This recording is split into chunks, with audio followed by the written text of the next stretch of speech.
Bonjour et bienvenue dans cette nouvelle édition du Morning News. Au sommaire de ce journal, fin vendredi du forum de la CEDEAO sur la nutrition, axé notamment sur la crise alimentaire en Afrique de l'Ouest. Une insécurité alimentaire aiguë qui est en passe d'atteindre son niveau le plus élevé depuis 10 ans, menaçant des dizaines de millions de personnes dans la région où il est urgent de renforcer des secteurs tels que celui de l'agriculture.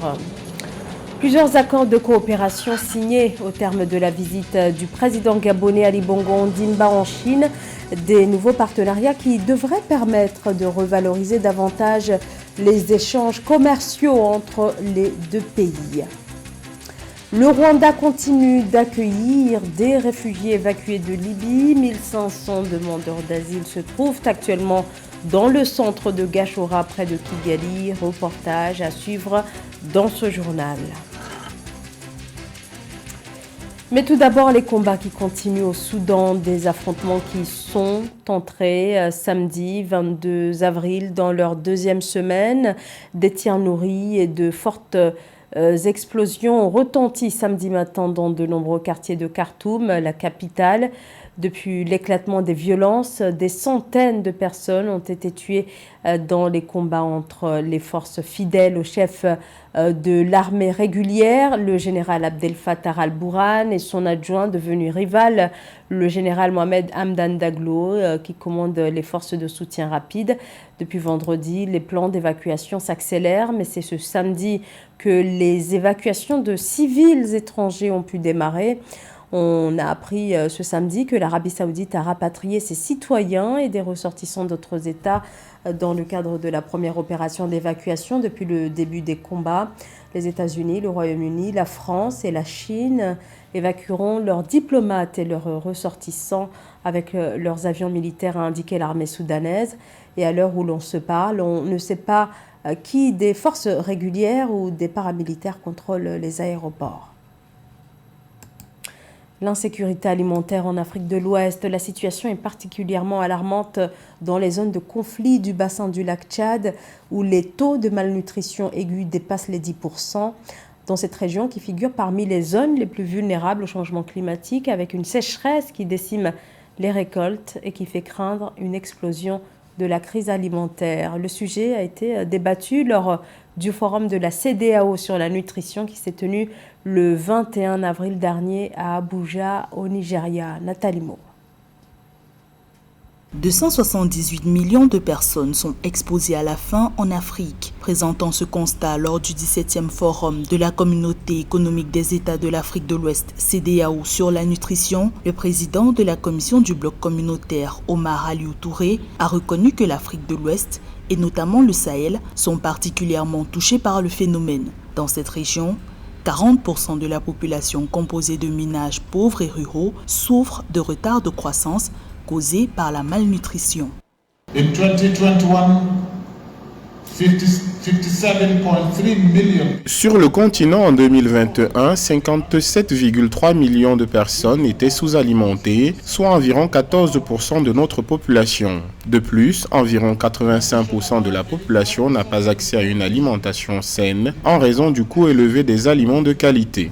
Because of high cost of quality food. L'Afrique de l'Ouest fait face à une importante inflation alimentaire. Des experts révèlent que les effets cumulés de l'inflation et des crises sécuritaires et sanitaires ont provoqué une hausse des prix des aliments de 40% par rapport aux moyennes observées ces 5 dernières années dans plusieurs pays du bloc communautaire. La CEDEAO, en respect de la déclaration de Maputo de juillet 2003, œuvre pour un financement durable du secteur agricole. La déclaration nous engage à travailler ensemble et de concert avec d'autres partenaires en vue d'améliorer la façon durable et de façon durable l'investissement dans le secteur agricole pour assurer la souveraineté alimentaire du continent africain. Dans l'espace CEDEAO, le Sénégal s'illustre comme un modèle dans l'implémentation de la déclaration de Maputo, alors que le texte indique qu'il faudrait que les pays africains consacrent 10% de leur budget national à l'agriculture. La part des investissements agricoles dans le budget général d'investissement s'élève à 12% dans cet État ouest-africain. Un partenariat renforcé entre le Gabon et la Chine, une volonté réaffirmée cette semaine lors de la visite officielle en Chine du président gabonais Ali Bongo Ondimba. En Chine, où il a été reçu ce mercredi par son homologue chinois Xi Jinping, les questions économiques étaient au cœur des discussions placées sous le signe du renforcement des liens entre Libreville et Pékin, qui ces dernières années ont vu leurs échanges commerciaux s'accroître jusqu'à atteindre en 2022 plus de 4 milliards de dollars. Nathalie Moore.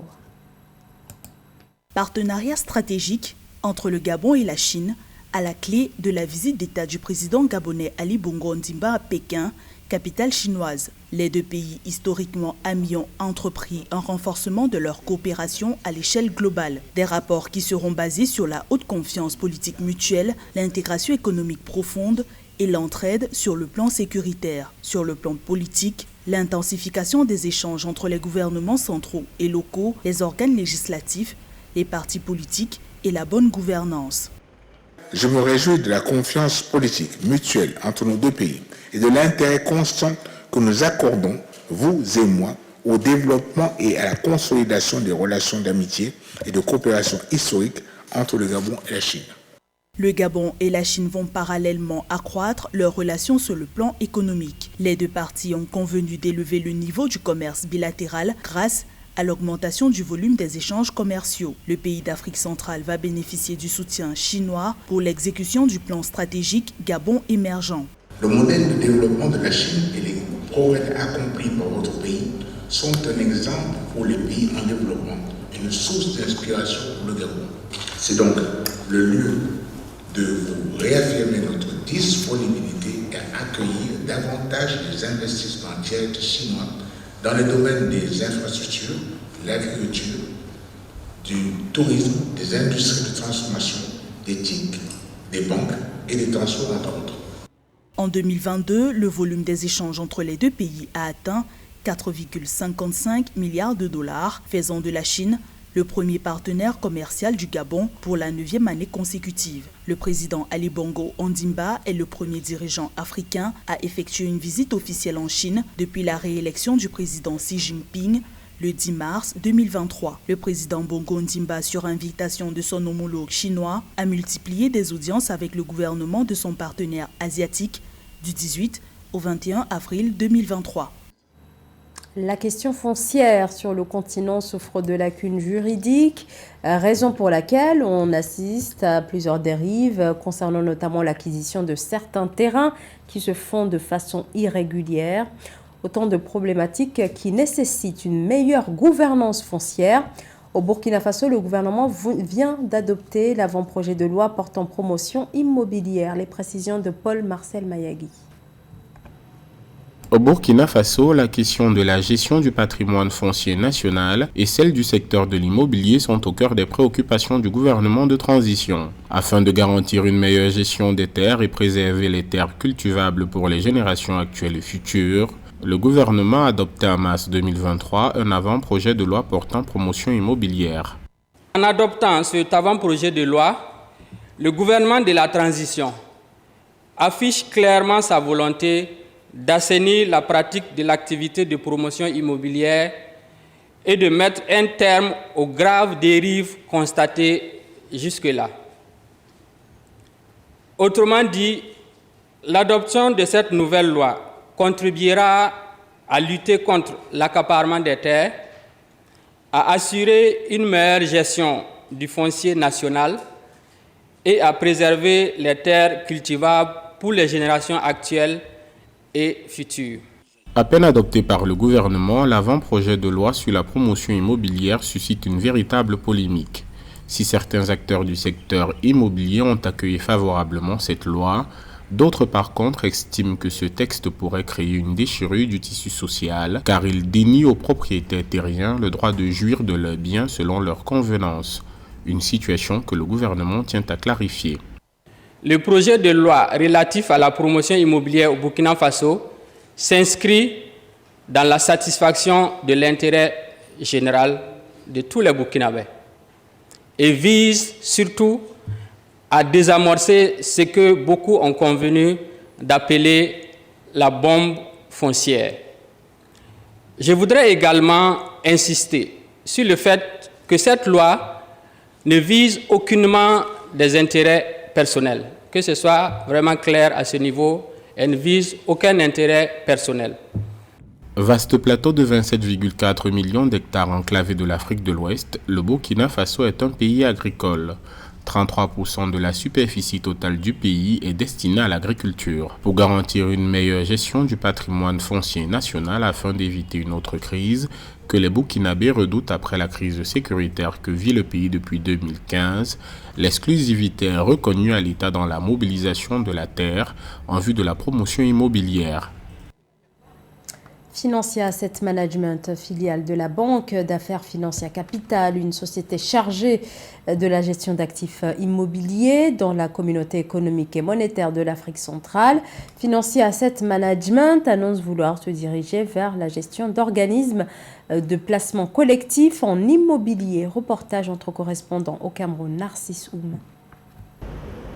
La COSUMAF, la commission de surveillance des marchands en zone CEMAC, vient d'octroyer un agrément de gestionnaire d'actifs immobiliers au groupe Financia Capital à travers sa nouvelle filiale Financia Asset Management. Avec cet agrément, la société Financia Asset Management, basée à Libreville au Gabon, devient la première société du genre à opérer dans la gestion d'organismes collectifs immobiliers OPCI au sein de la CEMAC. Le nouvel agrément ne va pas révolutionner notre manière de travailler. Par contre, il va élargir les prestations que nous allons apporter à nos clients parce que nous allons désormais intégrer la gestion collective qui va consister pour nous simplement à apporter un service qualitatif de plus qui intègre leur sensibilité au risque, qui va intégrer leur horizon de placement. Créé en avril 2023, Financia Asset Management permet également au groupe Financia Capital de conforter sa place de leader dans la catégorie des fonds d'investissement alternatifs où l'on retrouve les organismes de placement collectif en valeur mobilière dans la liste des instruments d'investissement collectif.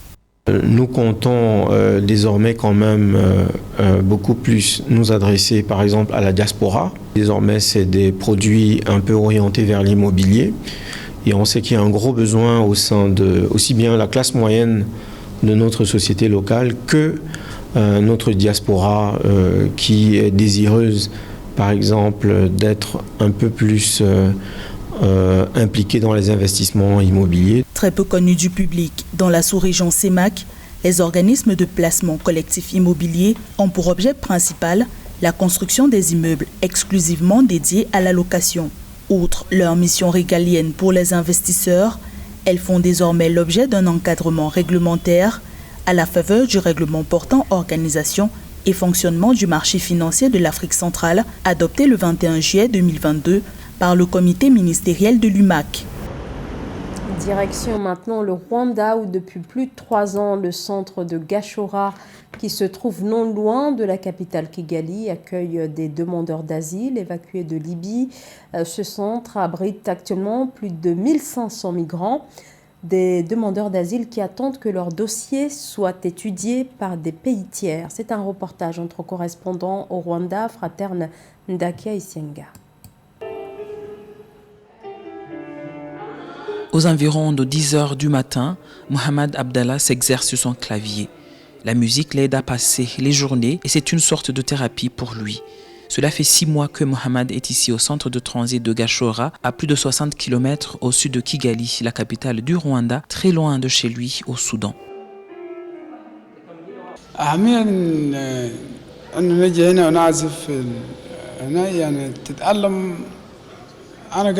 J'aime apprendre non seulement le piano, mais aussi les langues comme l'anglais ou encore l'informatique. Comme c'est disponible ici, j'aimerais vraiment en profiter pour être compétent.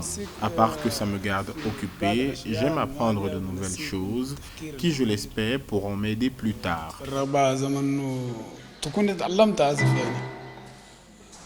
En février 2023, le centre de transit a bénéficié d'une prolongation d'aide financière qui va jusqu'en 2026 pour continuer ses activités. 22 millions d'euros qui vont aider le centre à continuer à soutenir des réfugiés africains en détresse, une belle solution africaine aux problèmes africains selon les officiels. dès le départ, le fait de pouvoir donner une autre possibilité de sécurité, parce que la situation de Libye, je pense qu'on peut toujours faire mieux que ça. Ils sont en détresse, d'autres en détention. Nous avons des gens qui viennent ici avec des traumas, qui sont torturés, il y a eu des cas de viol. Donc sortir déjà de cet état de fait est déjà une solution. Donc arriver ici au Rwanda, trouver un espace où la sécurité règne, je pense que c'est déjà une solution. Peut-être pas la finale, parce que ce qui est le plus important, c'est qu'ils reconstruisent leur vie, que ce soit au Rwanda ou dans un autre pays tiers. C'est ça qui est important pour nous. C'est une fois qu'on sera à cette étape-là qu'on pourra dire qu'on a trouvé une solution durable. Depuis sa création il y a 3 ans, le centre de transit a déjà accueilli plus de 1500 réfugiés. Plus de 900 d'entre eux ont déjà été réinstallés dans des pays tiers depuis le début du programme. Ils ont également le choix de s'installer de façon permanente au Rwanda. Aucun n'en a pour l'instant fait la demande.